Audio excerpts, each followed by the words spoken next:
The road starts here. The tension is building. It's rising. All roads lead to Athens 2024. Hello, everybody, and welcome to the most anticipated episode of the season. It's the Wildcard Podcast. It's GKT. We're breaking down Super League Reveal 1. G, the atmosphere, the energy is different when we get to this. A concept that started about a year ago, roughly, has now transformed into something more, right? It's an environment, an event you want to be at. But first, you have to get through the first reveal to see where you're at. And for two lucky men, don't worry, they're punched in. For the rest of the field, it's going to be a scrap and a battle. G, welcome to the episode where everyone's waiting for. Super Reveal 1. Thoughts coming in, my friend. It's going to be a good one. I mean, when it comes to this, I think there's definitely going to be a lot of players that we're going to be seeing that I think a lot of people were thinking, but there's also going to be a lot of people who we don't see that a lot of people would have might thought at the start of the season. You got two Super League players who are currently 0-2 on the season right now, and both Very Gold and G-Man, who are nowhere close to this top 25 reveal here. So I don't think anyone was really expecting that going into the season. Then you also have the March winner, Peter Anjak, who is not on this list here.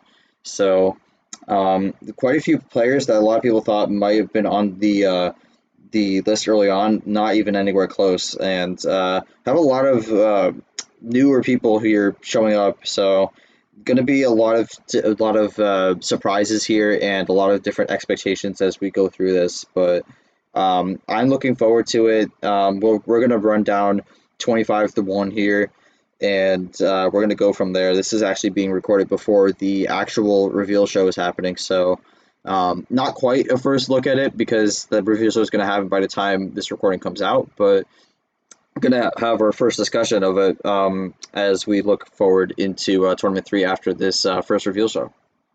Yes, sir, G. And G, how about you do the honors? How about we roll through 25 through 21? You started up. Let's do it.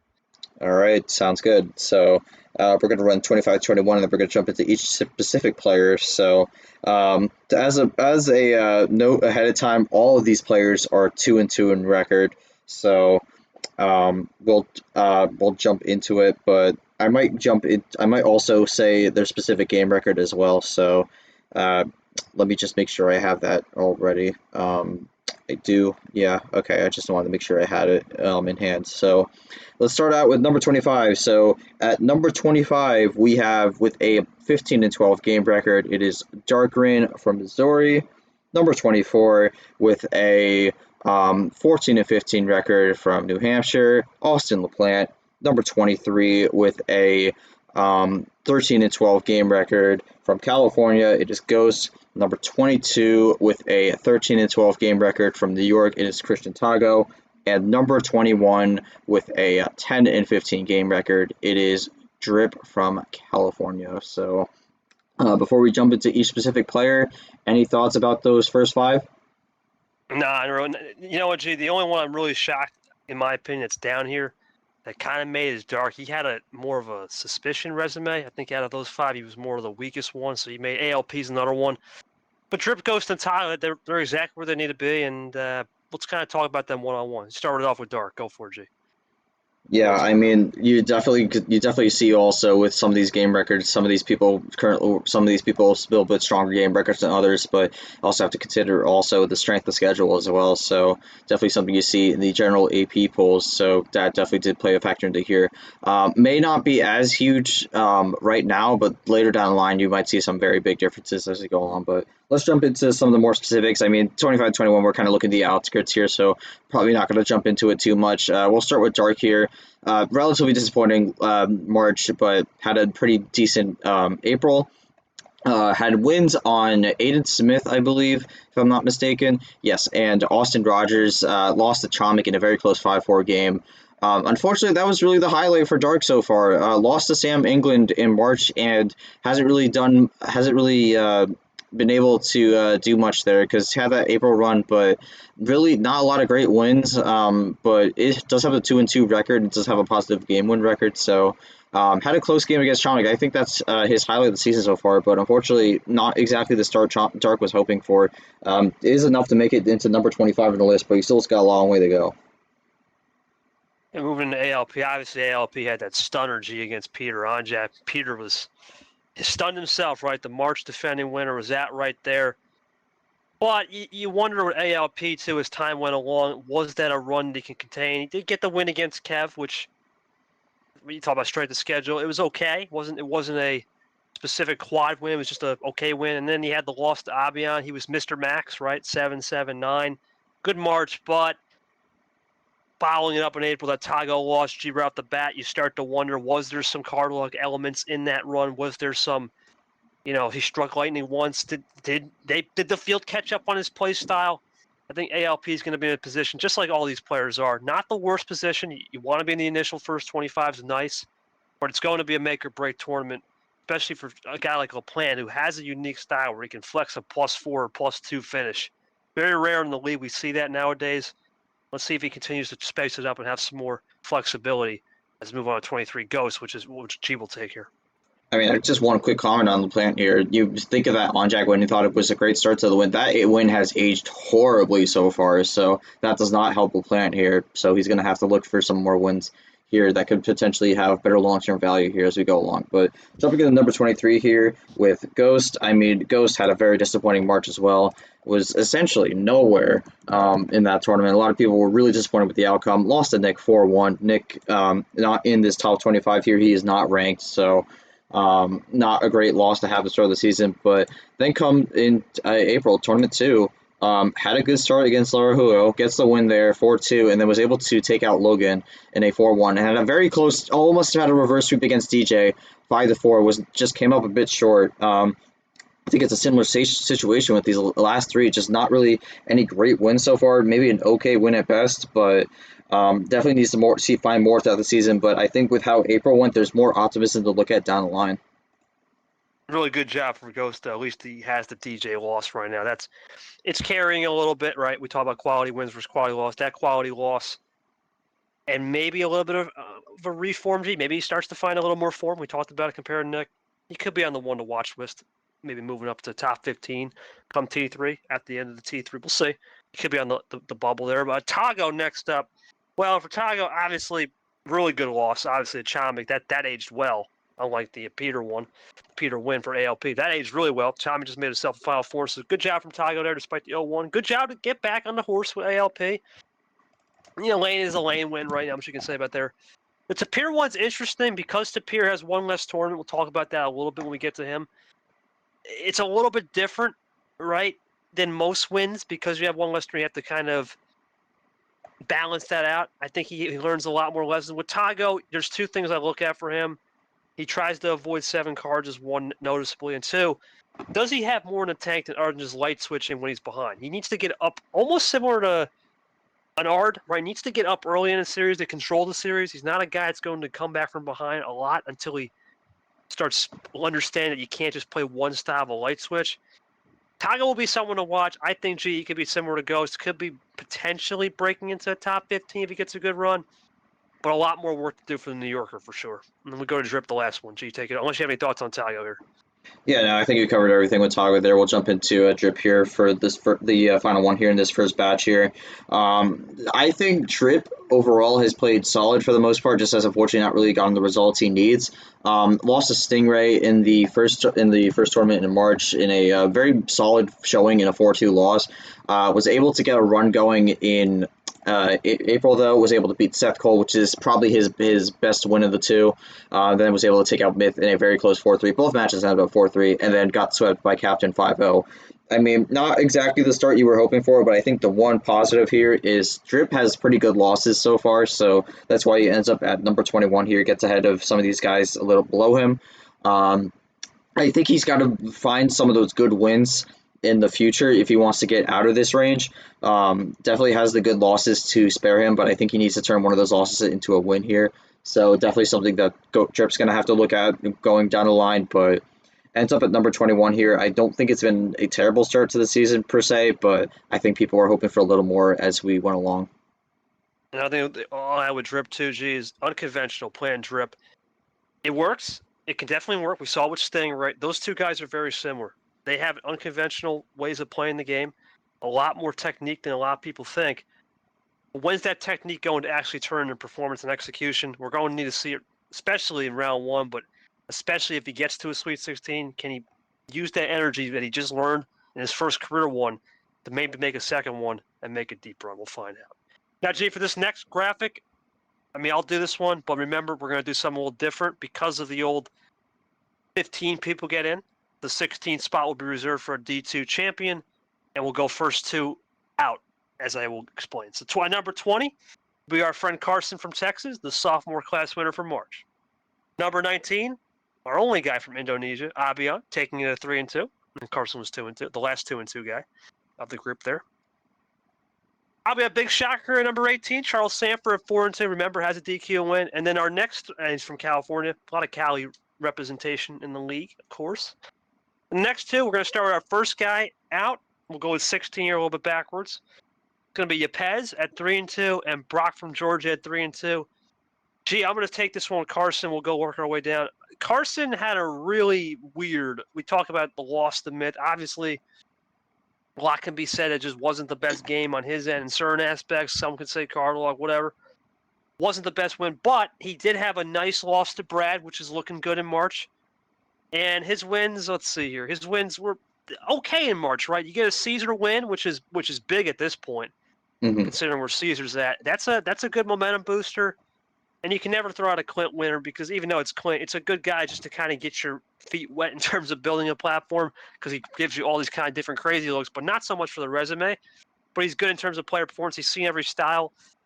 I think Carson's biggest things you got to look for him. I look at two things, right? I look at number one, can he stay composed when things go wrong? This is the second time this has happened, right? In a way, now the Myth one, not so much. Right, there's nothing he can do. But against Brad, I was vividly remember he was down 2-1. He started to make play errors, and we have not seen many play errors. Play a yellow 3. Oh, sorry, we haven't seen many of that, but we saw it a lot in March. He made some play errors while he was down. That's one. And then two, can he build back a base that he had in March, not just using perfectly timed ammo control or perfectly timed? Can he win games with number hands, right, and a mix of sprinkle of efficiency on ammo? I'm looking forward to seeing what he can do. 2-2, the last 2-2 guy. Yeah, I think he'll be someone to watch that could threat the top 15. But for right now, coming at initially 20, that's a solid spot to be, especially it's the early days for sure. We'll go to Abian with G here. Unless you have anything to add. I mean, Carson's game record is 10-13 also, so similar to Drip, but again, has that Caesar win, probably the best win out of all those 2-2 players, so he ends up at number 20 there. Jump into Abian here, number 19, Abian with a 17-17 game record win. I mean, for Abian, I think a lot of his performance really came from March here. Made it all the way to the regional finals with wins on Yoshi, Nick, and Austin LaPlante. The best win for him right now is probably LaPlante, based off the power rankings right now, but we'll see how that ends up aging. Lost to Ashley 5-3 in the regional final there, and then April was just a tournament to forget for Abian. Got hosed by H 4-1. H not in the top 25, not ranked, so not the April that Abian was hoping for. He ends up 19th. I think he needs to find a little more before he jumps into that top 15 range. Needs to get some more solid wins here because right now he only has one top 25 win, which isn't exactly ideal. It is early in the season, but you can't be staying at one top 25 win if you want to make Super League here. Abian will be someone to watch in terms of can he understand, similar to Carson, the March platform and build it for T3. The only thing with Abian, too, you got to remember time zones are a thing. Had that age loss, maybe he starts to realize, you know what, maybe I got to start playing a little bit more efficient times. Maybe we can work around that from a hosting side. We'll see what he can do. Gee, I think this is our first shocker. I think we're gonna kind of need to talk about this guy a little bit more because there's a theory here in the league where a DQ win is some could say is a half win. It's not. It's almost like, okay, you got it on the resume in all-time fashion, but it's not really a win.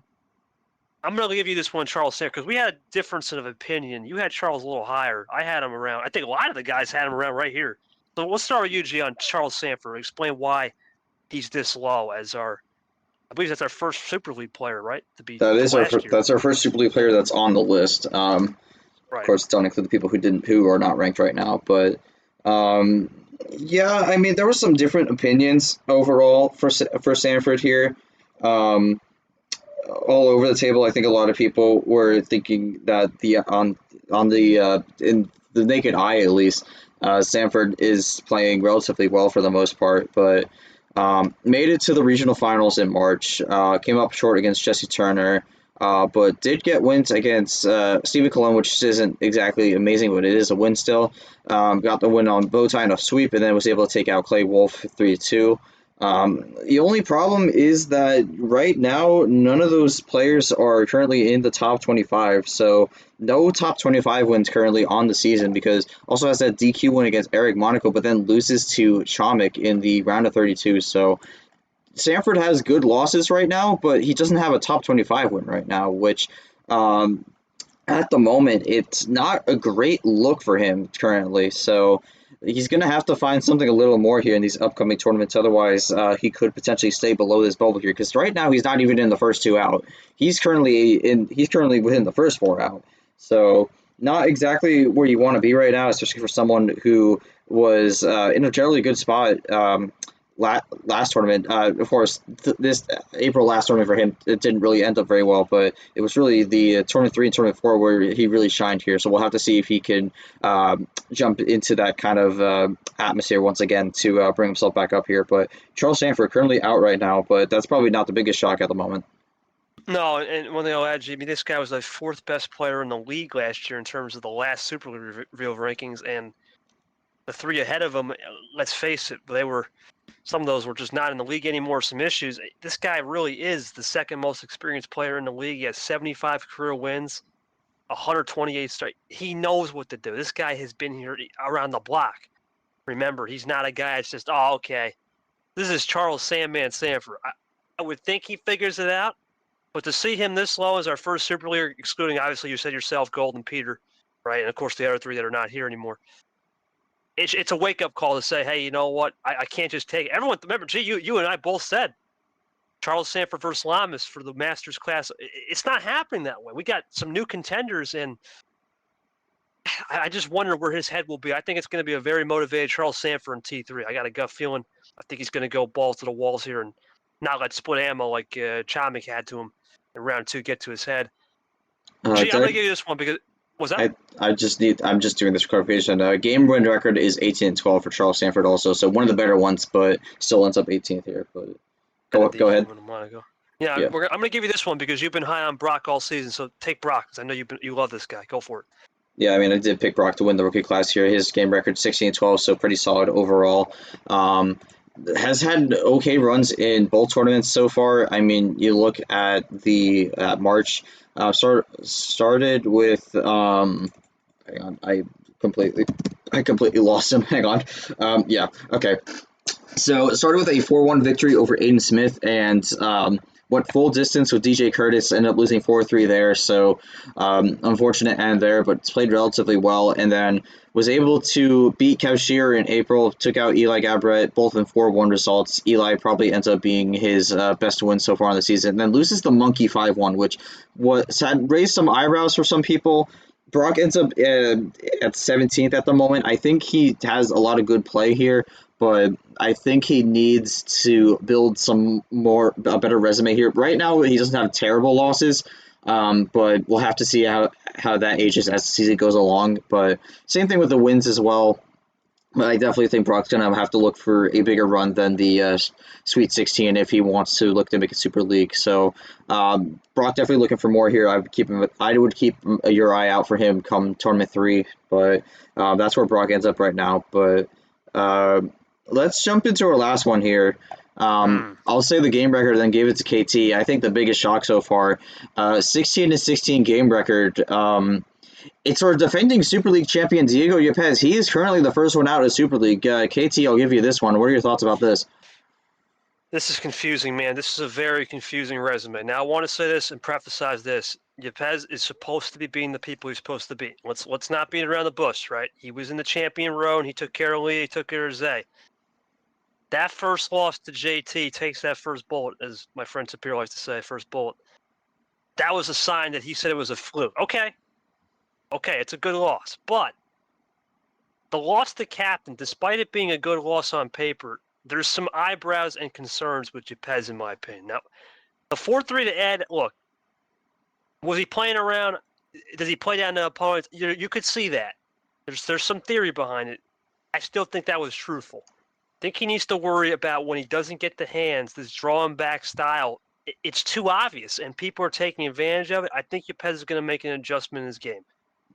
Why is he down here, though? Look, it's an unfortunate circumstance where he's been put on this high pedestal, right, as a world champion player, our world champion, and he's not delivering. And when you don't deliver, it gets in your head. He has to go into the mindset and say, okay, I'm 2 tournaments in. I should be at least top 5, and I'm 16. And let's face it, G.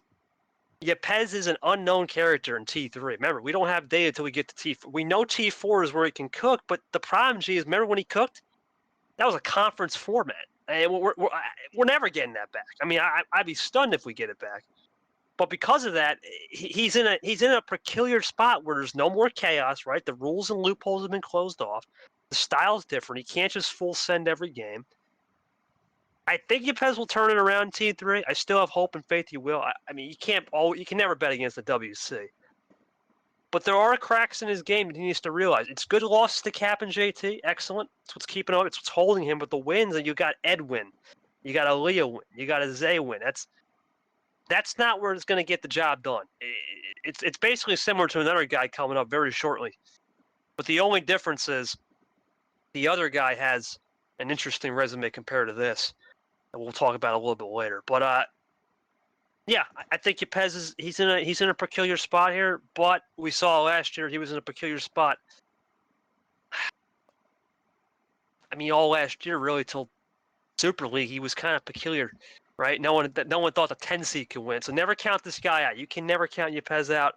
I still believe in him, but he needs to work on some things in his game craft that I think he'll start to exploit T3. If he doesn't, and with no conference championship going around T4, it could be an interesting predicament we might see him in T4. What do you think, G? This is a tricky one. It's our second one we haven't seen.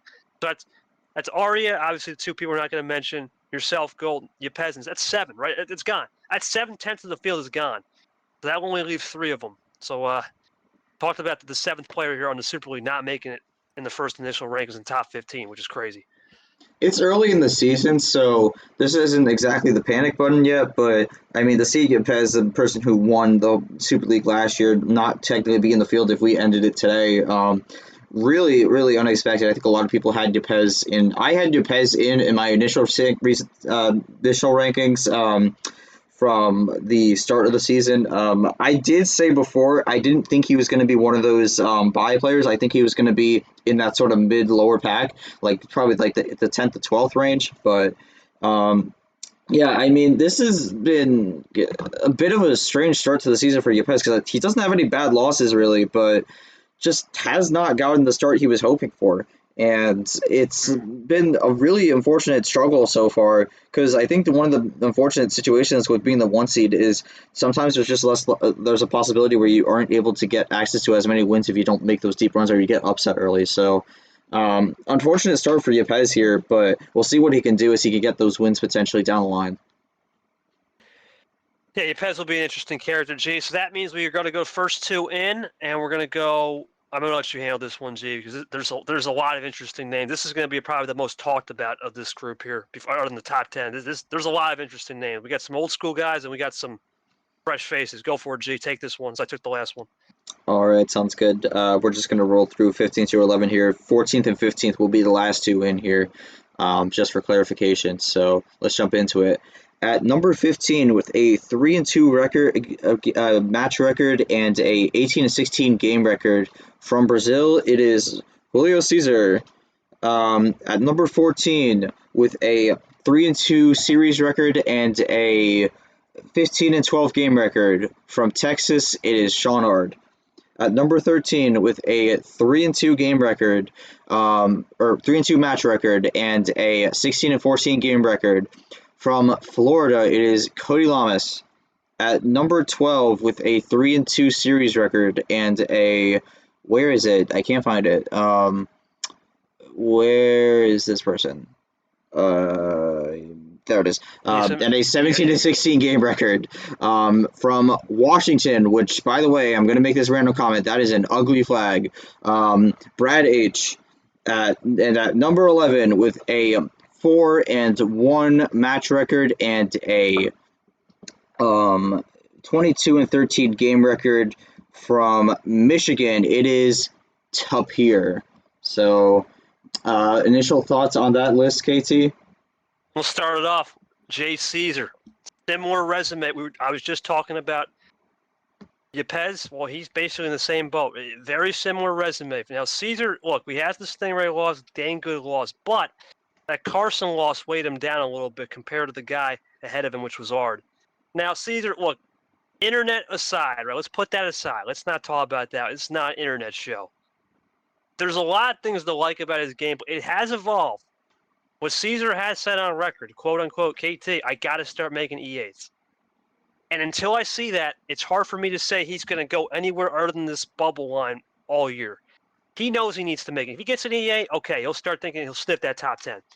But he's going to be on the bubble line, I think, he's going to be our JT, our Eli's of last year. He's going to be there, right? You can't wear it out, right? You can't wear it out. He's going to be there. He's going to be consistent. The question is that consistency enough to break through to 1 E8 and then eventually maybe one Final Four to seal the deal? Hard to say with Caesar. His usual problems are going to be, I think, a little bit more evolved play style he could use. He can do a little bit more things with his camo looks on ammo. I think he needs to work on that just a little bit. But resume-wise, it's not bad, G. I mean, like I said, you had 2 comeback wins. I mean, you had one against Retro and a little bit to H. It's not bad. And obviously, you had the Toaster guy win in March, which is whatever. But the 2 losses are holding him up, mainly the 1 loss of Stingray.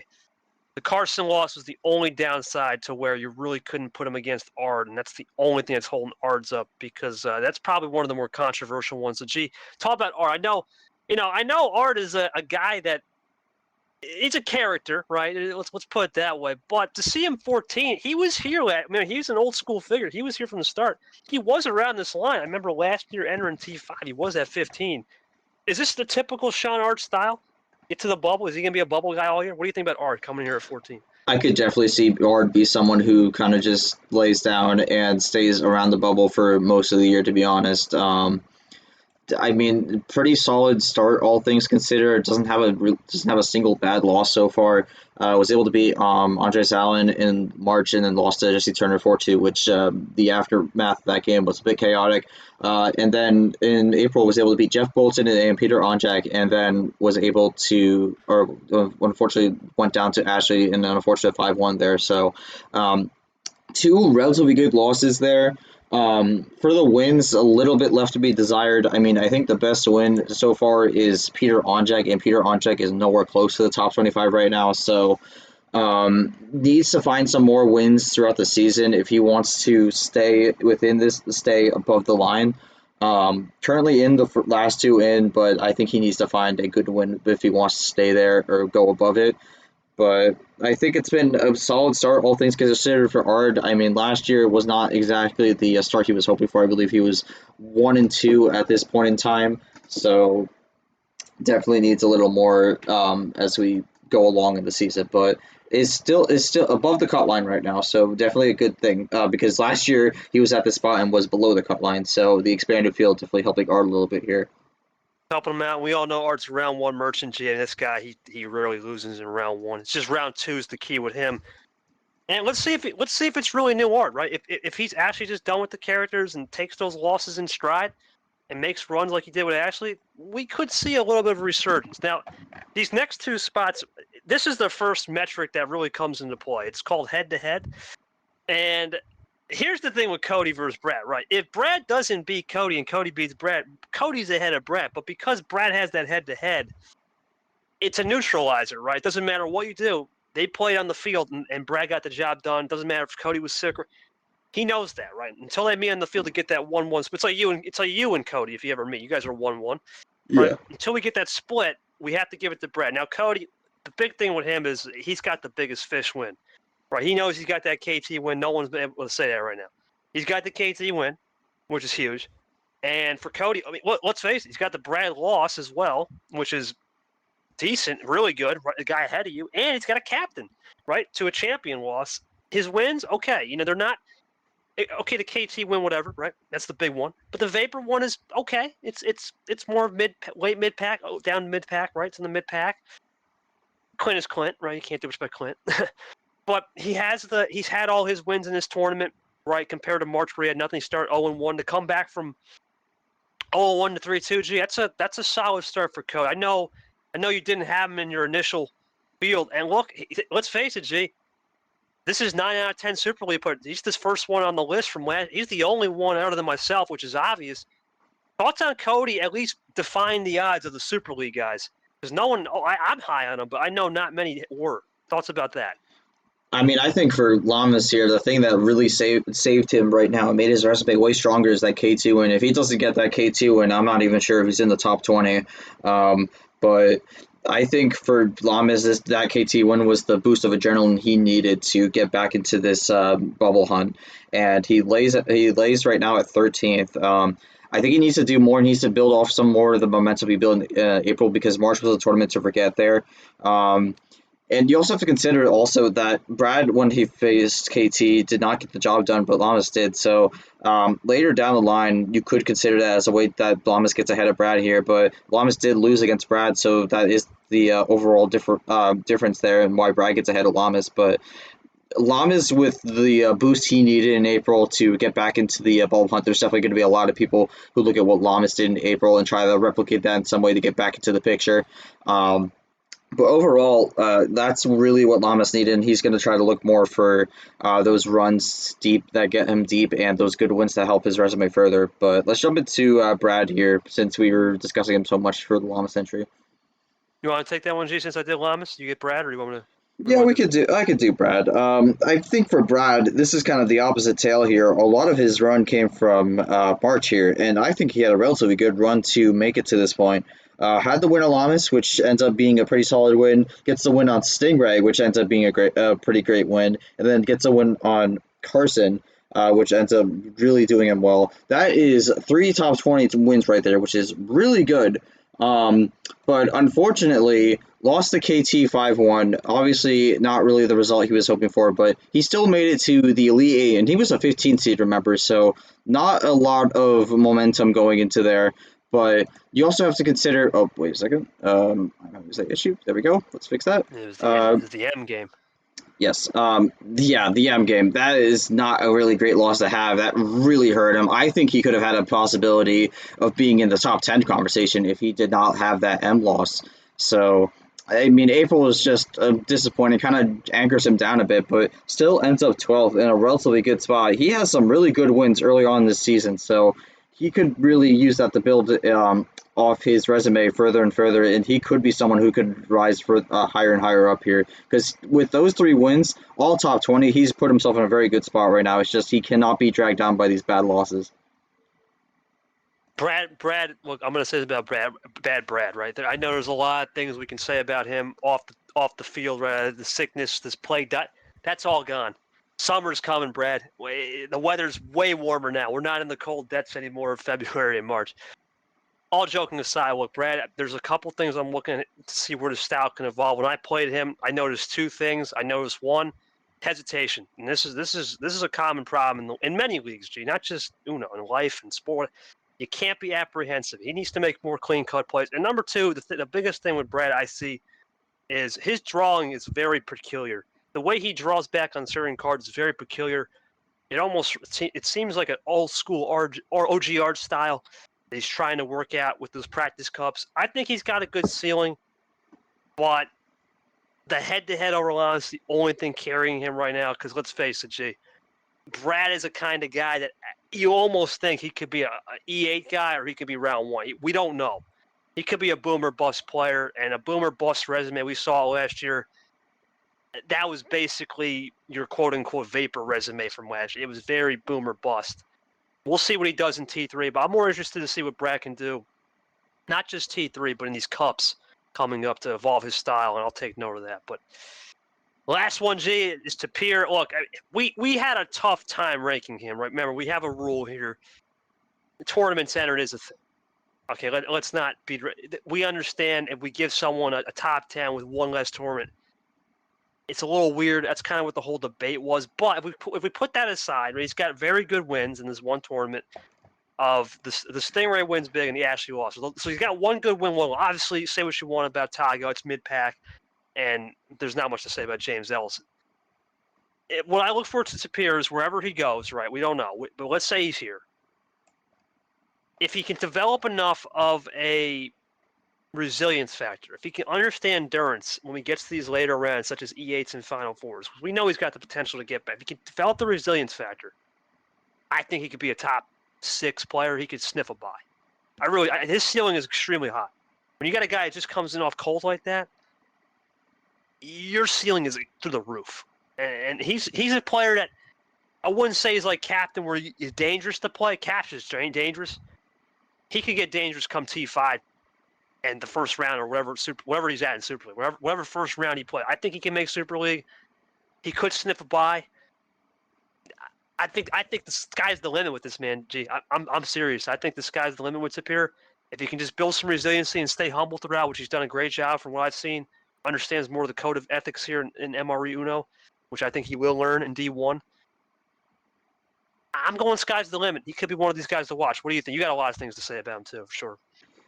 Yeah, I mean, with Tapir, he's been really great in D2, and he was our D2 showcase player. I mean, nobody jumps into number 11 here, unfortunately, is kind of getting poached from D2, which I'm a little disappointed about. But unfortunately, again, that's at the end of the day, that's not my decision. So he'll be a D1 player going forward. But overall, really great debut tournament here for D1 with Tapir. You have some wins that are kind of like whatever right now. Ellison win. Very Gold right now is not a great win, but that could age better if things go their way. Then you have the Tago win also, which is pretty alright, is a top 25 win. And then you also got the Stingray win, which is as you know, he hasn't been revealed yet, so that's going to be a top 10 win. And unfortunately loses to Ashley, so that's a good loss to have. We'll see where Ashley ends up here as we jump down the line, but overall a really solid resume to start out with Tapir. He ends up at number 11 because he did quite kind of miss March here, but it's a really good start for Tapir. I think there's a lot he can go from here. I've called him a 5-tool player from the start in D2, so I'm excited to see what Tapir does here in D1. Jesus, this is going to be an interesting this next list. I'm going to read them off. I mean, this is oh boy, a lot of interesting names on this one. And I think 5 names, if you would have told me at the beginning of the season, I would have said maybe only one legit would have been on it. Here we go. Another California player, Big E, Little E, whatever you want to call him. It's Eli Gabbert coming in at 4-2.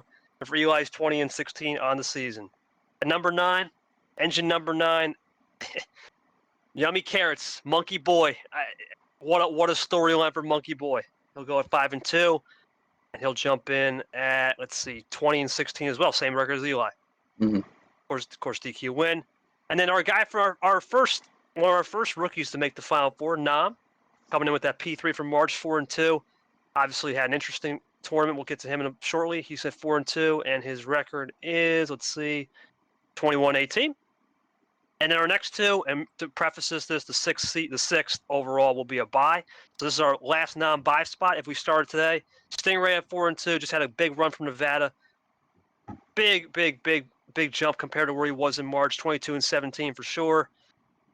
And none other than JT, Jesse Turner, 28-22, 5-2. Our first bye spot revealed, G. If we start today, he would be the 6th seed. He would wait, avoid the group stage, and sit on Bye Island from New York at 5-2, 28-22. Gee, what a list. I mean, before we even get to any of these players, if you would have told me this was a potential top 10 and we had the likes of Stingray, Nam, Eli, and Monkey, and JT, I would say the only one I would have legit confidence, believe it or not. Nam. I already know you're going to say Nam. Yep. I was going to say Nam, but JT is an interesting one. Eli is an interesting. Let's just kind of start with Eli. What's your thoughts on Eli at 4-2, man? What do you got? There was questions with Eli going into this season, but I mean, I think in some aspects he's shut them down, but in other aspects it's kind of still open. 4-2 record, made the regional finals in tournament 1, and then went out in the round of 32 in April. Has wins on Ziemba, Brian, Retro, and Toasty. Here's the problem with his resume. His losses are William, Brock, and Nam, which are not bad losses. But I think the problem with Eli is that he doesn't really have any good wins right now. And I think that's why he ends up at number 10 right now. Now, for right now, he's still in, right? But if we go later down the line, he maybe doesn't get as many wins, and none of them are like good wins. That could be a problem because you want to be able to get at least one or two of those good wins to be able to at least throw it into consideration. You can't really be 6-4 or something like that and have no good wins. It's just not really going to work out if you want to be within that top 15 for Super League, because there's going to be a lot of players who now have those good wins, but maybe only have one less series win overall. Like you could look at Lamas, for example. Lamas is in a great spot right now. He may be 13th right now and 3-2 in the Super League rankings, but that KT win will go a long way for him, and he could definitely use that to stick his ground.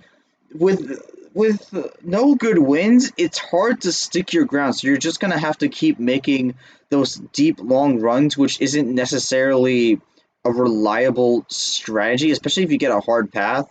So Eli needs to figure out a way to find those good wins, or maybe hope one of those wins ends up aging well, which we'll get into one of those players who does have something like that coming up, but he needs to find something a little more. He still lands at number 10, 4-2 record. He has a pretty solid start right now, but he needs some more stake to put his feet down on. Otherwise, he might be slipping down as time goes along. Remember, Gene, I want to preface this too. We had no quad system. Remember, this is the first reveal. There's no quad. Now we have a quad system based out, and that's really the biggest thing people don't realize. That quad system is the biggest metric we will use at the end of the year, and potentially Super League, not this upcoming tournament, but the fourth one, or after T4, to really give yourself a good balance. These first two might be able to get away with it, but once we get to that fourth tournament and it's over, you better have a good quad resume. And if Yep. Eli doesn't, it's going to be the same song last year. But it is an expanded field. It's not 10, it's 15. We'll see what the wiggle room does. Same story for Monkey in a way, G. Really good, exceptional losses. Chomik and Ashley losses are really carrying him.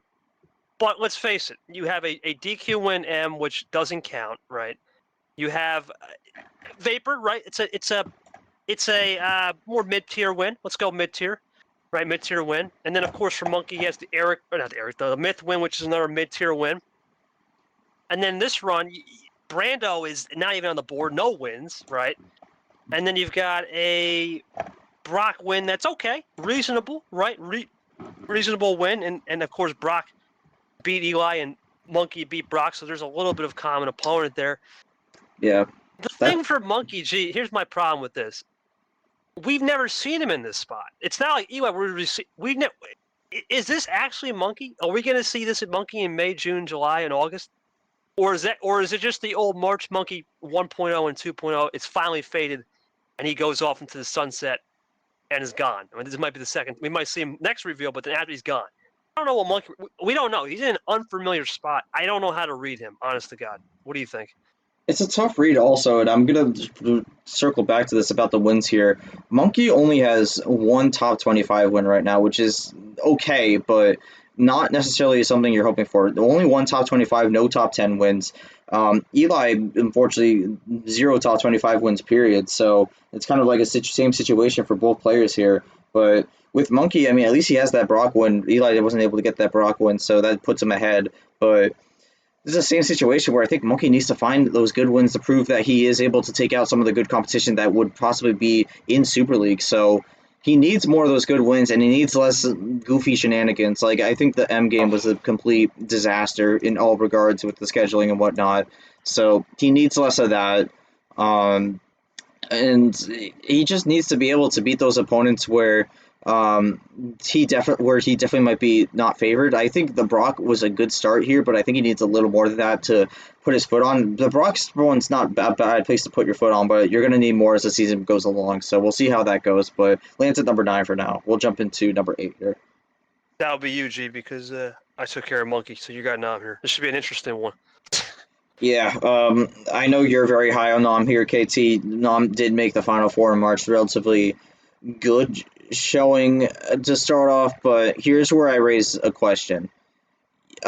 He lost in the first round in April, lost to Logan, which is not a very good loss right now, unfortunately. Who knows? Maybe that could age to be better, but right now, not a very good loss. And then you look at March, loses to KT, which is a good loss per se, but then you look at his path there. So Ellison, Chomik, which is when I was mentioning someone who ended up aging well, and then Eli. Not terrible, but then you look at every other person's path to a Final Four, and it's just a better quad of wins for what we're looking at right now. So, and not to mention also he got curb stomped in the Final Four also, so that does not help either. So kind of a bit of a question mark around Nam right now. I think this range is interesting because they have the runs to at least justify them up here, but they don't have the stability at the moment, which I think is really going to be important in the long run. So Nam does have a medal, third place, but I think he needs to show that he's a little more consistent than what April showed because that was just not a tournament he wanted after the Final Four run. Because right now, he has a top 5 win, which is big. That's pretty big. So that really helps him a lot. Sure, for sure. Yes. And then he also has Eli in the top. That's a top 10 win now. But those wins have to stay up because Chomik was not really going to be in that conversation unless he made the Final Four in the next tournament, which he did. So that ended up aging well. The Eli win is kind of all over the place, so we're not really sure about that. But I think Nam's not in a bad spot right now. I think he's in a much better spot than the other two we mentioned before, but he needs to just not have these first round exits where it's just a defeated look. He needs to be able to at least make some deeper runs as it goes along. I'm not saying necessarily Final Four, but he needs to show that it's not a one and done player. So Nam needs to do a little more here if he wants to at least potentially move up or stay around where he is. Because if he just keeps losing in the first round, there's a potential possibility he might just fall out of Super League by the time we get it started. So. In a solid start spot right now, but I would like to see a little more out of him. I'll say this about Nam, man. He needs to understand that he's a kid, right? We all know he's a kid. He needs to understand you have to go back to what you were in March. Because if he goes back to what he was in March, fresh face off the block, clean shaven, right? Doesn't know what he doesn't know, that's when he can perform really well.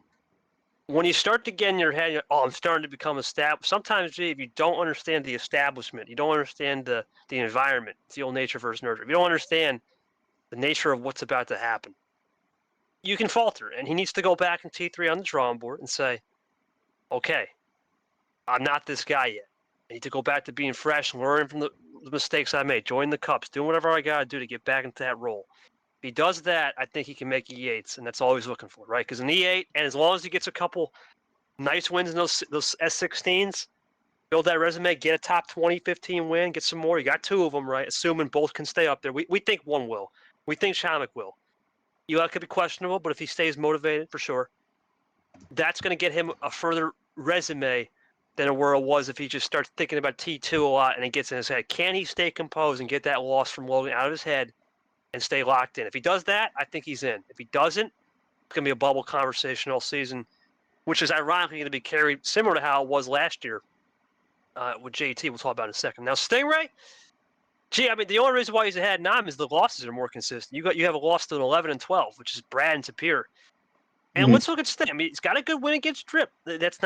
Drip was our, right outside top 20. Not bad at all. And then the run he had, say what you want, you got a Jay Caesar win. Sure, whatever. Okay, and JT win. Those are quality wins, man. And those 2 quality wins with Caesar in the top 15 and JT is our first buy spot in 6.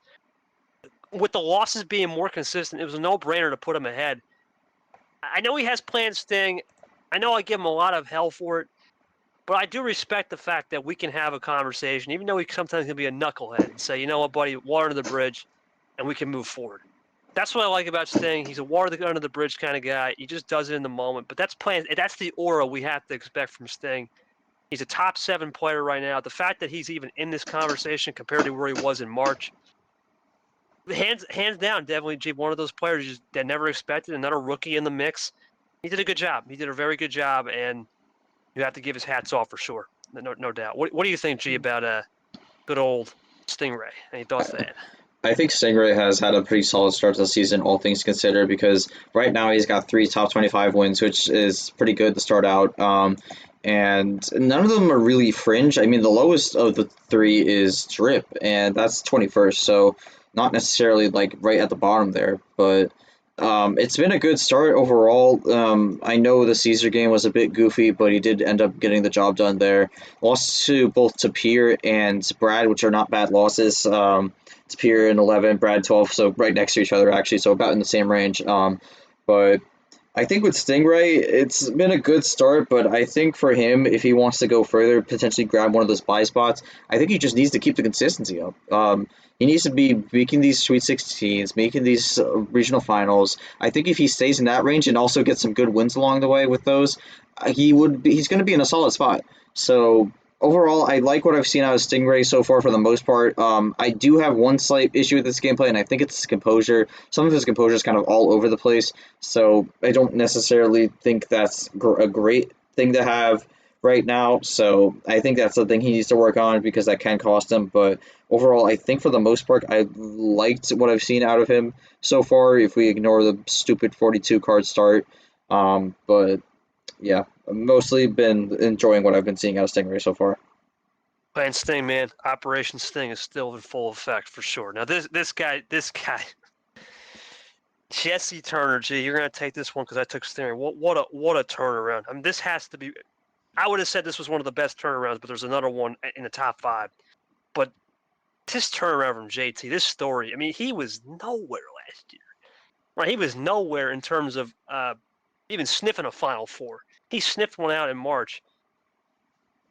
What do you got to say about Jay? I know he had the loss to Sting, which is really good, and he had the loss to Ashley, which is really good. But what do you say about JT and his turnaround? Just talk about his resume a little bit and why he gets our first buy spot. I mean, I was very impressed with his run to the Final Four in March. I think it was one of the better ones, in my opinion. Beat 3 top 25 players along the way to get there, in Sean R., Diego Yepes, and Charles Sanford, 2 of those players being former Super League players. Also had a very close 4-3 win against Mac Johnson, who has been looking for that first win forever. So not an easy path to get to the Final Four, and you could say that Final Four performance was relatively disappointing. Was up 4-0, and unfortunately kind of blew it. Lost 5-6 to Ashley. But you also got to mention that he doesn't really have any bad losses right now. Ashley loss is not a bad one to have, even if he kind of blew that one. Stinger loss is not a bad one to have, and then he also has a win against Radin, which it doesn't mean a lot, but it is a win. So goes up to 5-2, and I think that's really the difference here. It's a generally strong schedule, and also does have an additional win here over Stingray. So I think Turner's been doing very well so far. Although I will say, in terms of the eye test, he's all over the place. So he needs to fix the mistakes with the power play before he gets considered into the top 4 argument. But overall, a good start for Turner so far. But he can't let it get to his head like he did last season. JT was the model of consistency. Yeah, every time you look at a computer model, some of the letter terms, right? That's the model. It's gonna lock right in on the center bullseye. That's what JT is last year. This year, I don't know. He could be boom or bust, but if he stays more consistent like he finds that JT consistency, those E8s, which he was almost like JT and the E8 were match made in heaven. If he does that again 2 more times, G, I mean that's 3-1, 3-1, and then maybe let's say he just does another 1-1. That's 12 wins. That's gonna get you in. I mean, there's so much parity behind the field. At this point, you got to think 10 might be a magic number where you're just safely in. 12 is extra gravy, maybe in a bye. So, JT, I'm impressed for sure. But that moves us to the top 5. We go one by one, G. I'm going to start us off here, and then you're going to take 2, 4, take 1, 3, 5. At number 5, individual, right, coming in from China, our only Chinese player, Chinese Chomik at 6-2. Now, here's what I'm going to say about Chinese Chomik, right? I don't think you should say that. That's what everyone calls him, but Young Boss, I call him Young Boss. Now, Young Boss, he made a statement that said, I need to make an EA, Casey. Well, forget the EA, my friend. You wait a Final Four. Now, March, Chicago win, very good. It's a top 25 win. It's good. It's a fringe win. It's not the best win, but it's not the worst win. Right. And then for Chomik, you look at him, where was the ceiling after that whatever Tago win, and he backed it up against England, which let's be honest, it's not a great win, but it's still a win, right? Of course. I think it's a non-loss. Okay, top 8 loss right there compared to where we got. Nice work. So now this is where things got interesting, right? Because the path, remember, he had a rough path. Zay, okay, take care of that. everyone thought he would lose to Charles Sanford, right? Everyone thought, no chance. It's Charles Sanford. He's got so much EXP. He torches Sanford on split ammo and gets the 4-2, right? We could say card luck, whatever. I don't buy that. I think that was more split ammo. A little bit. There was a little bit, but it was more split ammo that Sanford wasn't prepared for, and he admitted to. He wasn't prepared for it. Big win there. It's a top 20 win. Then Dark, top 25 win, right? Another good win. And then, you beat Monkey. It's now a top 10 win. If you would ever said that in a million years, there you go. And you look at his play styles. Obviously, you lost the captain, which was a tournament winner.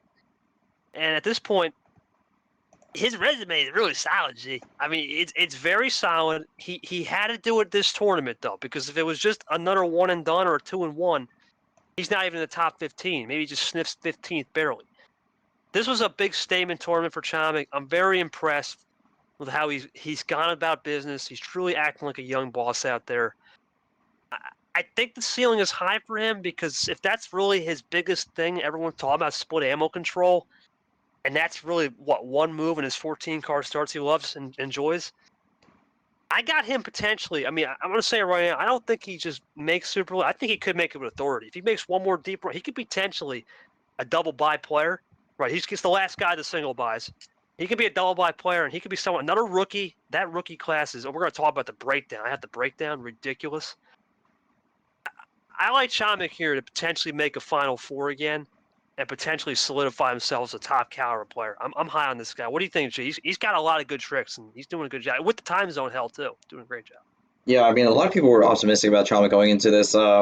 I think March was kind of a whatever tournament. I think he did okay, but you said it. You said it before. He said that he wanted to make it Elite Eight, made the Final Four this time, and he has 4 top 25 wins with a top 10 win in particular. So really good start to the season, especially with the Final Four victory. Then pretty good losses to Nam and Captain, both top 10 losses there. So really good start there, but. With 6-2, it's relatively what you're looking for when it comes to your resume to start out the season to make Super League, especially right now where he's in a bye. He's number 5 right now.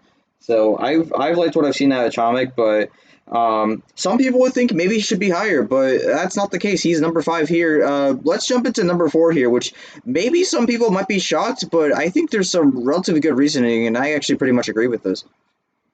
That's you, G. Remember, I took Chomik. You got 4. Oh, yeah, I forgot. Well, I mean, yeah, I kind of just want to I like the back and forth conversation, but anyways, let's jump into number 4 here. So, at number 4 here, with a 5-2 record, 25-22 in game wins, from Kansas, it's DJ Curtis.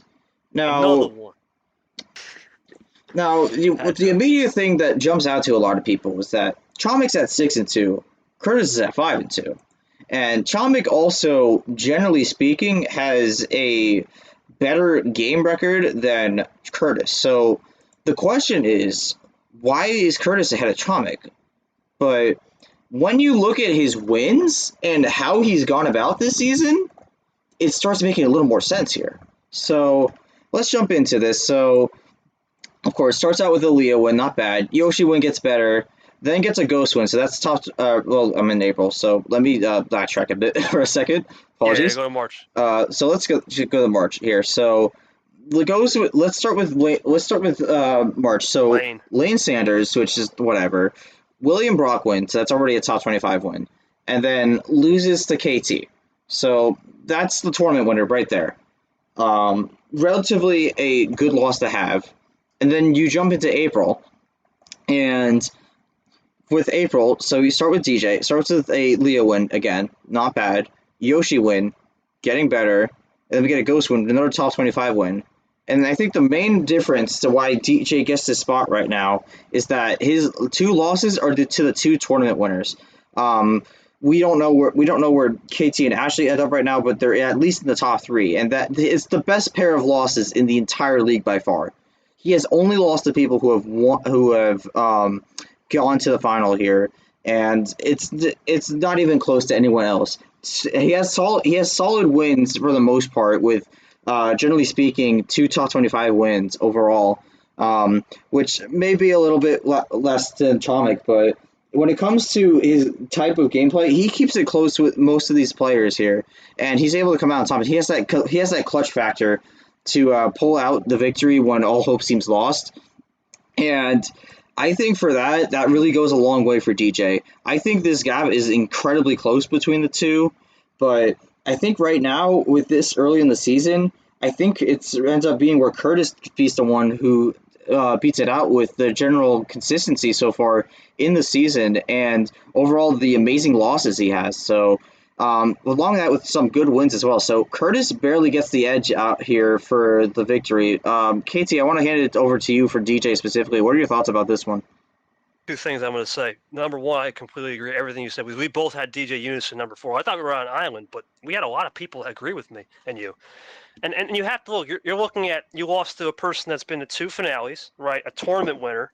Remember, the cap was the other, so he didn't lose the cap, but he lost to 2 finales and a tournament winner. And let's face it, Jay, I'm going to say point blank. This was the hardest guy that gave me a run in March. He was up 3-1. He was there. He was the only reason why he lost that game is because Uno called out mistakes, and it just lost control and ammo towards the end. If he does that, I'm not even in this position. He played me really hard. He's improved his gameplay in the clutch. And it seems that DJ has found something in a clutch situation, a game 8 or 9, right? Or game 6 or 7, whatever round it is. Look at Yoshi, right? Oh, he's down. Oh, it's over, okay? Down 3. No, it ain't. DJ's changed his way on how he can play the game in a clutch situation where that was not even an existing factor. Like, he was nowhere close to that. Right? He was just always losing them. I'm impressed with the way he's turned it around. His ceiling is very high, just as much as Chami. Though, it's a similar situation, no, G, I have to say. It's almost monkey. We've never seen him this high. He's probably a comeback player of the year category. If we had that, he's in the position. He is the guy with JT and Monkey right behind. I'm impressed. He's got himself a Masters class title already, first career one. Solid results this year.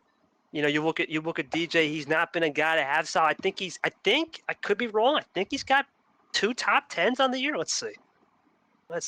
He does have 2 top 10s. He has one of the best average finishes on the season. Also, his average finish right now is an 8, which is 3rd in the entire league. So, which is really good. You compare that to Chamik's average finish, which we don't know right now. It's a little less. It's either going to be 8.5 or a 9, which is going to be below Curtis here. So give Curtis a slight edge there. But overall, been really, really, really consistent so far for Curtis. He's the only other player than Ashley to have 2 top 10s, and no one else has that. Right, that's consistency at the core, and this is a JT style run last year where he was consistent. And if DJ continues this consistency, as crazy as it sounds, if he can make it back to another E8, right, and start building that platform, he's going to be in a similar spot to Chamik. I don't know if he wins the tournament. I'm not going to say I'm not going that far, but I think he could sniff one Final Four this year, and that might be enough. Maybe one more Final Four puts him in a position, right? If he gets that one Final Four, which would be 4-1 at minimum, he's going to put himself in a position where I forget the double bye even, just to put himself in a position in a single bye, because he could fall off course. There's a little fall off the end. The fact that we probably had him not even close to the top 30 at the beginning of the year to 4, incredible work. And DJ should be proud of that. We always say, G, right? DJ's here for some vibes, right? I don't see it this year. I don't think this is the same DJ as we think. He's still the vibe guy, but he's got a hybrid system where I'm going to play a little vibe-ish, but also have this clutch factor that no one saw. There's no way to prepare for that, G. And if he's got these clutch factors, he could be dangerous if we get him into a game 8, 9, 10, 11, whatever. The last 2 games of the series, if he's tied or it's down 1, either way or up 1, he just is clutch. And that's what's most impressed. He's got the 15-card Patty Mahomes style that he always likes. I'm impressed, man. DJ definitely deserves it, though, and you're going to see why in a minute. But we go to the last 3, G. Here we go. I mean, before we get to these last 3, obviously it's no surprise who the last 3 are, right? What are your thoughts on these 3? Now, we talk about the big 4 and the quad squad and D1. Do you think these 3 can run it this year, or do you see someone breaking up this trio, potentially? I think someone breaks up this trio. I know we've had good starts for all these players so far, but I think there is definitely signs of weakness except for one of them, in my opinion. But I don't think we're going to get a big three here, but I definitely think these are competitors who are going to be staying up towards this top five, bare minimum top 10 here for the rest of the season. All right, let's get to number 3. He just won the last tournament. He just sailed the 7 seas. It's none other than captain of the 7 seas from Latvia at 7-1, 33-18. The captain. All right, back and forth we go. I'll start with this one, G, because we now know who the number 1 or 2. It's going to be KT or Ashley. Who's it going to be, right? We'll start with captain. Look, Cap had the deadliest pod in March. It was straight death for like the death sauce at this point. Took care of yourself. We're not going to talk about that too much, right? It's crazy to say, but that's not even a good win right now, which is unbelievable to say. And then lost to Ashley, ironically. So he had to learn his lesson there, right? 4-3. But that's the interesting part, right? Because after that, gee, at one point, I want to say this. He got the win, right, to a DQ win of Fitzwater, which is unfortunate. Okay, the world champion pass, good win. Look at that. That's a top 20 win. Very good. But the crazy part, G, is look at this. He gets the drip win, right? Top 20 win. That's 5-0. He gets the Cody win. That's 5-0. Right? That's a good win. And at one point, and I believe he won against the one, and he closed out Yepes, and then he lost game 1. He was on an 11-game win streak, G. That's unheard of in the 11 games in a row where he was just flawless. We are not going to see something like that in a while until he got to Chomik, where he had to unfortunately scrap, but he doesn't care. He got the win. He scrapped, used those low tide starts against Chomik especially. Cody didn't. Drip, it was just more whatever. He used those low tide starts. He's playing an incredible game, and then he did it against Ashley again. I think the only weakness I see in Cap's game, if I had to pick one, and there's not many there's not many out there, what will he do when he doesn't get the hands on 15, 14, 13, 12, 11?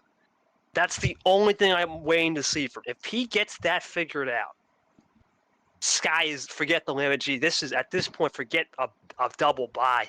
This man's looking at Super League Final 4.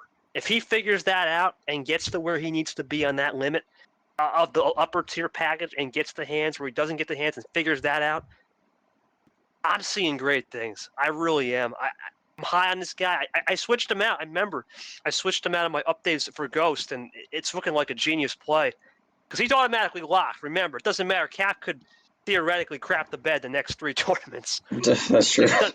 It doesn't matter. He's locked in, and let's be honest, Jay, he's not going to do that. I know there's this whole poker debate.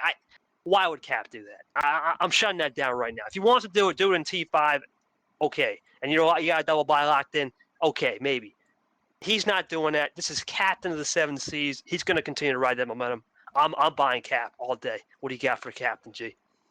Yeah, I mean, we look at Captain's resume. Of course, he has the tournament win, so that's big there. But also 5 top 25 wins, really, really good. I mean, that partially it should be what comes out of a run like he had in March. And he also has the win on G-Man, which right now it's not very good, but I feel like people know or feel like G-Man has a lot more to offer there. So that win could end up aging better potentially. So that would mean besides the DQ win he has, he wouldn't have a single bad opponent he's faced. And that would be a very strong schedule that he's had to go through to still make it here.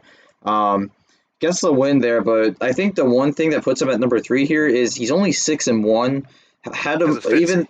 It's because of Fitzy, and also because technically he split the series even on Ashley, so he just technically doesn't have the head-to-head there. He did get one back on Ashley, but kind of ties it up there. So not really able to use the head-to-head to potentially get ahead of Ashley here, but still a great start for Captain overall. He's really solidified himself into this top 5 bare minimum as he enters at number 3.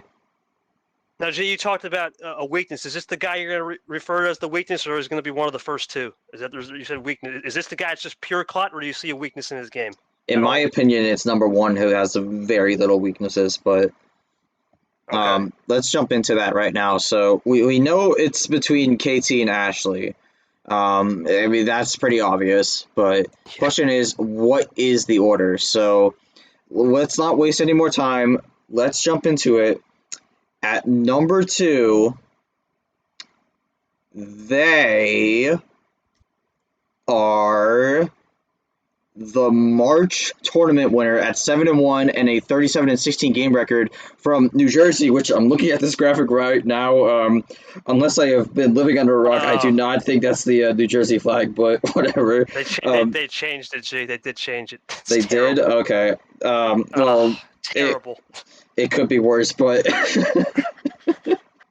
Don't even get me started. Yeah, but the only player from New Jersey in this top 25 also, which is insane, but it's KT. Yeah, so KT ends up at number 2 with the March tournament victory.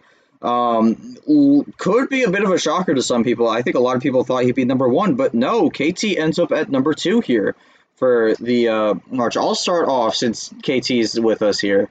Right.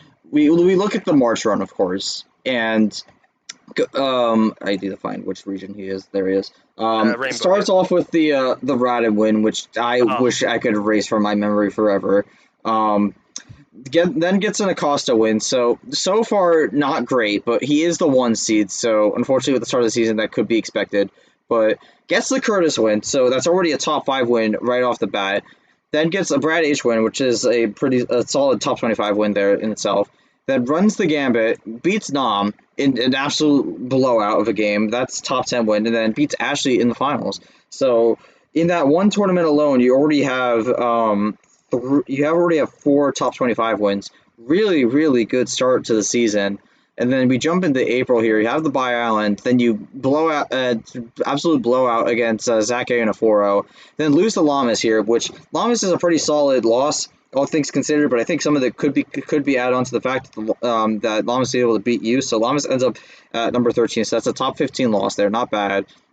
And that ends up being your only loss here. So relatively great start to the season, but you do win the whole thing in March, but only make it to the round of 16 in April. Game record was only a 6-5, which is not bad, but 1-1. So you could argue a little bit of inconsistency, but you could also argue that you already have the game win, so it's not that big of a deal. But you end up number 2 here. KT, I'd like to see if you give your thoughts here on this spot, whether or not you agree with it. Absolutely do. No, I absolutely do. And gee, I know to call a spade a spade. I absolutely. Well, the problem is, and this is the thing, right? Everyone says poker, KT. Yeah, I'm not going to showcase everything. That's true. But this is a different year. We have more incentive, so that's going to be put in the backboard. Let's put that off to the side. If you look at my season so far, G, my season has been very, very, very interesting, right? If you look at my 15 career series wins, G, I believe I have a record. I want to say I have 11 series wins in my career out of the 15 are either in T1 or T5. So what does that tell you? And it tells you that I'm really good at the start of the year when things are fresh and when it's clutch time. When it's T2 through 4, it's almost like KT's going to be the boat, right? He's going to be a boat way out there and you're kind of on the horizon. You just pass him. Nothing. And then once we get to T5, things start to. I know how I play the game. Now, this year is a lot different, right? Because look at this, G. There's no other super leaguers here. I'm the only guy. That's out in the Lamas, right? I'm the only legend. There's not even a legend in the top 15, right? So everyone's gone, right? I'm the so-called Mr. Consistent, right? The constant, I guess you could say. I'm the constant in this Legends class right now. I'm carrying the torch, but because I have the tournament win, it's going to be me and Captain all season, really. Let's see what we do, right? Because I think people know what I can do. You know what I can bring to the table, right? You know what Cap can bring. Do I have a weakness? I'm not going to reveal it publicly, right? There's only one kinda, is if I play someone 1,000 times, so i.e. Fitzwater or someone like that, or Cody, but I can't play Cody, right? I already just played him. So realistically, I'm content, G, to be number 2 because the resume for the number 1 player in this league, as of right now, is definitely deserving it. I know we preface here, let's face it, tournament wins are more important, yes. But there's a case to where I look at this and say you have to clear 2 hurdles, and we'll talk about why you cleared 2 hurdles and why Ashley did. And this will now solidify DJ, right, G-Man? Because now DJ is officially lost to the number 1 and the number 2 players. That's almost unheard of. That was the old school KT resume from last year. I lost to the top 3 players entering T5. So let's see what happens here my season. But what do you think, G? My probably no. What is there a weakness in my game that you could potentially pick out, or is it just KT being KT? What do you think? I think there's a. I'm not going to mention it per se, but I think there is a slight weakness that you do have. I think the good thing about that weakness, though, is there's not a lot of players in the league who have that way to combat it. But if a player does have that, and I think Lamas is a great example of someone who does, if you do have that aspect of you that's able to combat that weakness, that blows a huge hole in your game plan. So it's something that's like very tightly sealed, but the moment it bursts, it could cause a lot of trouble. But I think there's very few people in the league who have that, so it's relatively something you could skate away with for the most part safely.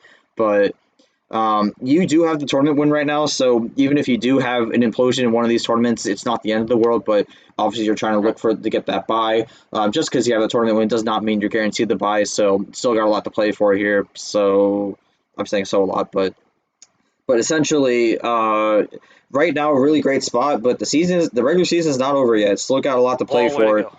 Yep, absolutely. So this is the one other thing I like about this new format also, because there's now incentive for the players who are locked in to still keep playing because you still got those buys up for grabs. So a lot to play for, and I definitely see KT going far out and going forward to try to get one of those buys here because getting a buy in this format is huge. So.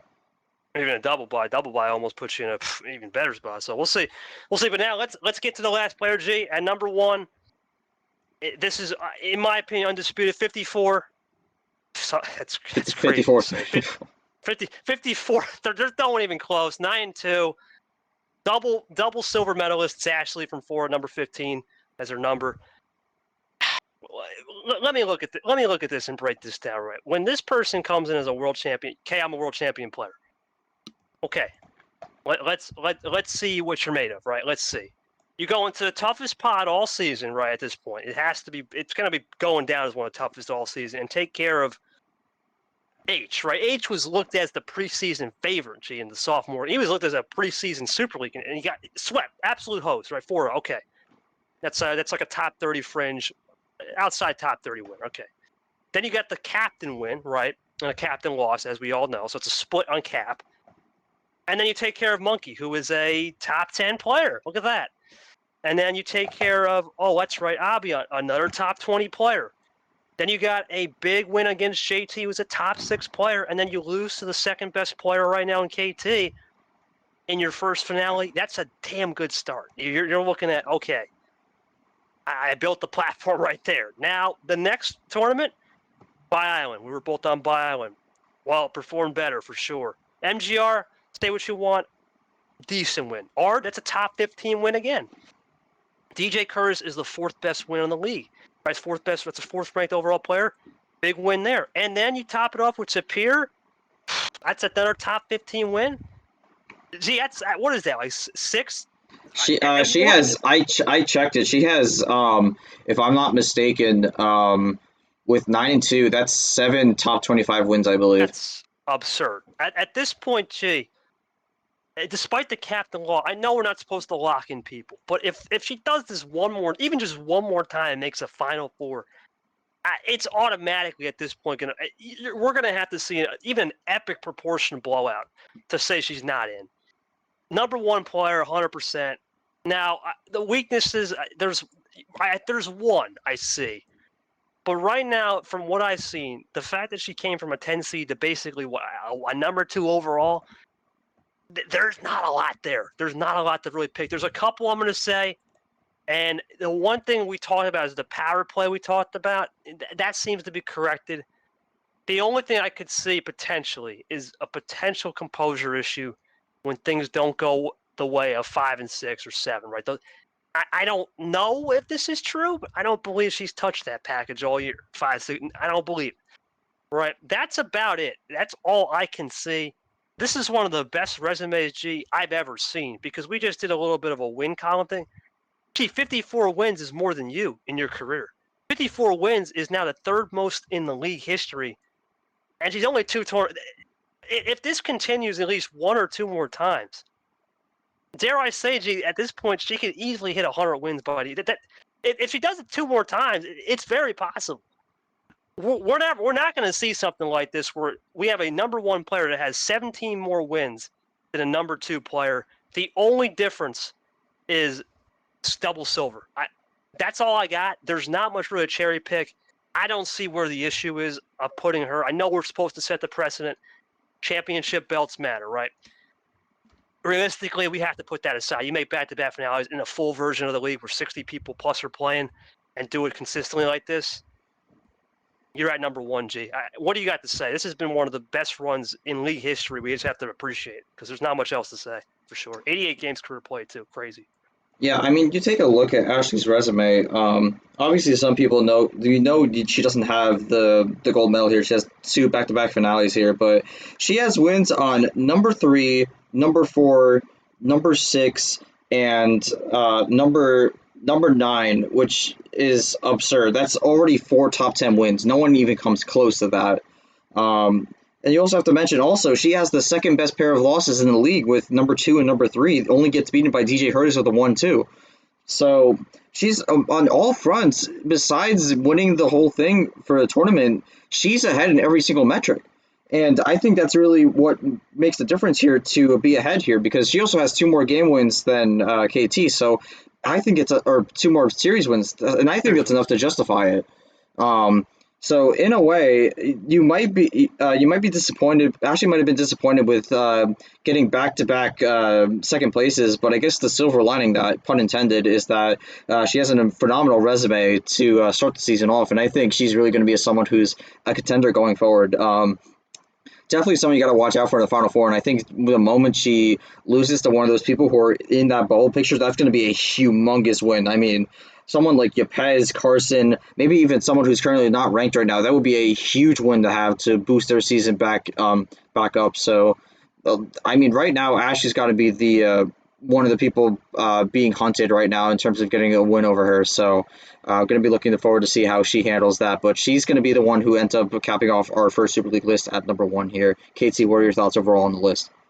Oh, G, you said you had a weakness at number 1. What's her weakness before we go? No, I said no weakness at number 1. I don't think. Okay. Then my overall thoughts on the list. Well, let's look at this, G. If we break down this list, there's only one legend, which is that's unbelievable to say. Rough. No sophomores, G. No sophomores on the top 15, right? We told us the top 15. No sophomores. 7 rookies, right? Which in reality is 8 because we know an 8th rookie is coming due to. Wait, you said 1 legend in the top 15? There's 2. Who is it? Ard. Oh, I'm sorry, 2. That's right, Ard. I forgot Ard. How did I forget my boy Ard? You can't forget. You can't forget. That's my boy. You can't forget about Ard. That's my boy. All right, two legends. We got myself and Ard, which no one expected Ard to be up there. Everyone thought, gee, you go. Ard's there. So we got two legends. No sophomores. That's unbelievable. 7 rookies. We know it's 8 because of the D2 guy coming in. And we have JT, DJ, and Caesar, no Sanford, as the Masters at 3. And if you would have told me Monkey is the top veteran in Super League list with Eli, I would have called you nuts. I would never believe it. Gee, well, that's crazy, G. But at this point, you look at who's behind. You got, let's see, Brock's a rookie. Abion's a rookie. Drip, rookie. ALP, rookie. You got Yepes, a legend, right? That's an outlier. Mm-hmm. Charles is a master. We got Carson and Ghost as the only 2 sophomores. Carson's the highest sophomore, number 20. Boy, that's crazy. Then you got Tago as a master as well, and then you got Dark as a master. A lot of masters are coming in here that can move in. Gee, is it possible? I'm gonna throw some prop questions. This would be insane, including the 8th player coming in, or the 16th player, because they will be automatically a rookie in D2. Is it possible we actually see a Super League field with 10 rookies? What do you think? What's the over/under on that? Well, that's a tough one. It depends on how the rest of the season goes. If you have to ask me, I think under. I don't think we get 10, but I could very much well see half the field, maybe like an 8. I could see half the field being rookies here because we do have a lot of them, and a lot of them have shown out so far at the start of the season. So I could see 8. I think 10 is pushing it, though. Okay, and my surprise is not even on the top 25.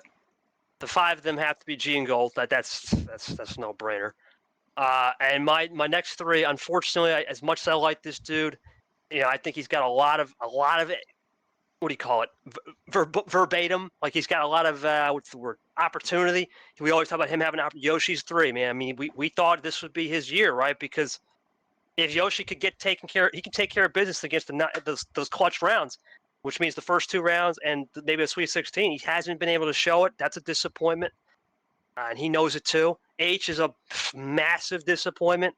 I mean, everyone thought for sure H would be a top 10 guy at this point. He's nowhere close. And my last one has to be Clay G. I mean, we both said Clay could be someone to watch. And that lane loss and just a little bit of spiraling out of control on Sanford, it hasn't prevailed. And those are my 5 disappointments. Who are your 5 disappointments? Well, you just took my 5 disappointments, so thanks for Okay, that. then. A little bit of a thief here. Okay. All right, then let's move on to the next one. G. Other people that are 16 through 25, who do you think can replace the top 15? Obviously, there's some people outside you could also pick that's 30 on back. We could try, or 26 on back, but just of the people that were ranked, who do you think can replace each other? Who do you got? We'll start with you, so Steve, off anything. I think Carson's definitely someone you have to keep an eye out for. I think he kind of got unfairly hosed in April and ends up at 20th here, but I think that's someone you got to keep an eye out for. Out of this, I'm pretty sure he's one of the very few people who has a win on someone in the top 15 right now, so has a slight advantage over everyone who is currently out right now, but he's definitely someone who can sneak his way in. Definitely got to watch out for that. I would also take a look at Brock as someone who could sneak his way in and bump someone out. Again, a lot of people are high on him. He has some good wins, but just needs that run to solidify himself. So I could see Brock. And then I'm going to go a little further down here. I liked what I saw out of Ghost last tournament, so I think that's going to be my last one for now because I'll leave a few for you. But I think with Ghost, I liked what I saw of him out of April, and I think that near comeback where he nearly reverse swept DJ, who's number 4 right now, was really good. And I think there's a lot of optimism to look at for Ghost right now because he was nowhere to be found since having a pretty decent run in Tournament 4 of last year. So to see Ghost kind of be back is good to see. And I think I can see a lot more of him coming forward and potentially take one of those 15 spots. Yeah, I'll go to 3 California players, which was Ghost, Drip, and Sanford. I look at all 3. I agree on Ghost completely. Drip, I think I have a lot of high hopes for him because he's going to figure out the platform. I'm never going to bet against Charles Sanford. I mean, he has the most experienced guy than myself in this league. He knows what to do. Can't bet against that. And then lastly, you would think I'd pick Yepez, but hard to say with him, so I'm going to go Abian. I think Abian is a guy that needs to get back to similar to what it was AOP, that March run. He needs to find that March magic. I think he does a little bit here, even if it doesn't mean Final Four, right? Just gets enough of a resume booster, maybe gets this 5-3, right, or 6-3, which 6 wins could be big, and that could be it. I mean, that could be his resume that he needs in Tournament 4 to build on that for sure. But that's my overall thoughts on the list. I think it was a good list. It was a lot of interesting things. I mean, I know some people might be disappointed if they're not here, but what's the encouragement you want to get? Because it's a long season. You have to understand, if you're not on this initial list, please keep in mind there's no quad resumes that were depicted on this list. There was no direct head-to-heads. We don't have enough data just yet. There's a lot of things that we have not done yet to say this is the full list. But what's your thoughts on the list, Chief, for yourself, and some encouragement to the guys that are not in right now? I mean, I think the list overall is pretty solid so far, but I mean, we're going to jump into the encouragement here. Still got a long way to go. We're technically not even halfway through the season yet, so still got a very long way to go before we get to Super League. So there's still a lot of time to build those resumes up to eventually get into the field. Even the people who are 0-2 right now, obviously not the ideal spot to be in. You're probably going to need a little more than that, and I say that to myself, but we've seen people who have come out of nowhere to make very deep runs to either make the Final Four or even win the whole thing. So I wouldn't rule it out yet. Some people just fire up at different points of the season. So I don't think anyone's out of it yet, but obviously people are in different spots. But I think there's still a lot of hope to be had with this season to try and get those wins you needed, work on the gameplay. Just to make the field, all it takes is one tournament win. So if you just put together a very long run, and we almost saw that last season with Clay Wolf, who was nowhere for most of the season, but had an extraordinary run to the final in the final tournament of the season. So we could see something similar like that happen. So you never really give up hope until that loss gets handed down in Tournament 5. So no matter what, you're always still in it. So I would just keep at it and just keep trying to improve the gameplay to get that win. Because sometimes, especially if you go against those tough opponents, you get that win that's huge for you. Well, I think that's the thing, right? We always talk about this, G. What was someone said it was Sampras. Like, yeah, is Varigold going to be Dale at the play tracks, right? He's just gonna find that one niche tournament T3. I'm gonna be honest with you. I don't know if you can just do that this year, though. This is a deep deal. This is deeper than we've ever expected. I mean, the fact that the rookies are here has changed the whole complexion, and not just the rookies. The master class, adding that class has changed the whole complexion. Because let's face it, the sophomores and legends are kind of on a sinking ship right now, and the veterans is being led by a banana man, the banana man monkey. I mean, it's crazy to think like that, but you just don't know what to expect. This is why we love this league. It's a lot more chaos than normal, and we'll see how it goes. I just wanted to, you'll see that there. Yeah, that's makes me cringe. But and regardless, G, let's go to the T3 outlook and brief overview. We don't have a theme yet. We're going to talk about that a little bit later. But what are you just looking for T3? What do you want to see from some of these top guys? Let's go with the people in the top five. What is your outlook for the top five guys? And then we'll just kind of bounce around for the rest of the people that were ranked on the list. What do you got? Yeah, I mean, this is definitely the part where we're looking at the field right now, seeing who could perform here. Again, I know some people might say myself, but I'm going to avoid that because I'd rather have a more interesting conversation. So when we look at the field, I think for June, I think you have to look at H for starters, as someone who could finally get that run here. You take a look at what he's done in the past, and it might be a small sample size, but he's had a lot of exceptional play for the most part. Just hasn't really been able to build that run into something more. Um, so I could see this tournament being the one where he finally gets that run. It's been a while. We've been waiting for it, and I think this is where it happens. I also think you got to look at Drip here because I did mention before. I think Drip's due to make a Final Four at some point this season. I didn't think it was going to be last tournament. I think we're inching closer to it. I'm thinking it's either going to be this tournament or tournament 4. So I would keep an eye out for Drip. I think he could make that run, and I'm going to give my last one here to someone who's 0-2 here. I would keep an eye out for Leah. That one might be a little bit out of left field, but I've liked what I've seen so far. I just think they've been playing against some tough competition, so hasn't necessarily been able to get past that. But you throw a little bit of a lower tier, middle pack player against Leah, I actually think they could do pretty well because Leah's losses right now are to Diego Yepes, which 16th right now, and then DJ Curtis. And she played both of them relatively close. So I don't think she has bad losses right now. So if she gets someone who maybe is a little bit more lower in the top 25 or outside the top 25, I could see her getting the win there and then building that off to make a potential run here. But that's probably my biggest out of left field pick there, but we'll see what you have to say, KT. We'll start off with the guy that, think about it, G, one game away, and JT's not even this guy. Pac Johnson has to be Mac Johnson, right? He's taken both of his opponents 7, and remember, this might be a left field comment, but if you don't see this as a vision, I believe Peter and Mac is a top 3 rivalry in the sport, which is crazy to say, but those guys put on phenomenal performances. We wish they had a little bit more robust, I guess, gusto to get the hype up, but maybe they will down the road. That's very, very good matches from both the first 2 times they play. So Pac has to be looked at. He's very tricky to read, man. And when you got guys like Mac like that who are tricky to read, you just don't know. Especially when they take you to the limit, you got to look at him as potential. I mean, I have to we can't throw out the elephant in the room. This is Gold's tournament. He did win here last year, right? But that was a little bit different time frame. That's more towards T4. So I won't throw Gold out at the conversation and maybe make a run or maybe win the whole thing. It is his tournament. It's like Dale at the plate. But you got to look. He needs to just think about maybe just getting to a Sweet 16, building it up. I've already said enough great things about you. I've already said this could be your run. As far as the 1-win guys, this isn't really a 1-win guy, but it kind of is because they had the Aria forfeit. I look at Retro. He's an unpredictable guy, man. You don't know what he's going to do. There are times where he can actually be pretty good. When he against Larry, okay, composure's good, and then he can just be out of control like he was against Eli and Caesar, where he blew the lead. Retro's someone to look at for sure, out of left field.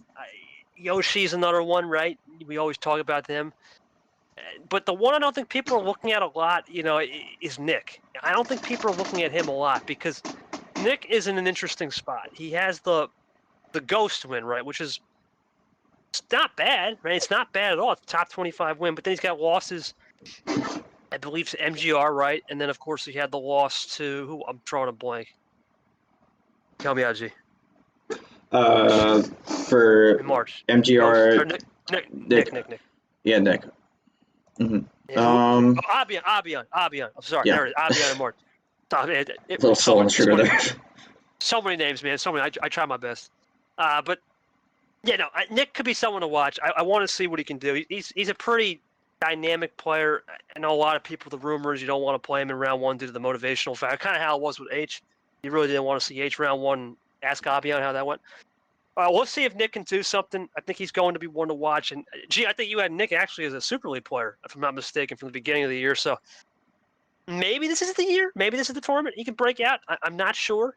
But if he can just make a Sweet 16 and punch his ticket there and gets himself to, what would it be, a 3-3, I believe. That's a good base. I mean, I think 3-3 is good.